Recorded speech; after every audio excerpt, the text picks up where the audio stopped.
بسم الله الرحمن الرحيم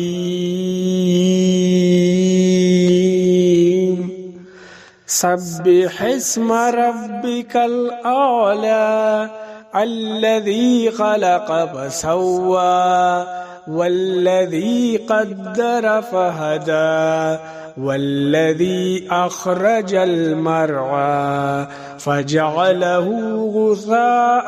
أحوى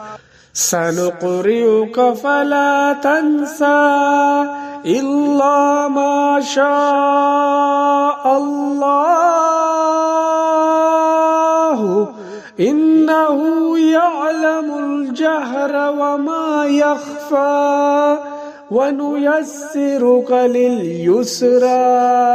فذكر إن نفعت الذكرى سيذكر من يخشى ويتجنبها الأشقى الذي يصلى النار الكبرى ثم لا يموت فيها ولا يحيا قد أفلح من تزكى وذكر اسم ربه فصلى بل تؤثرون الحياة الدنيا والآخرة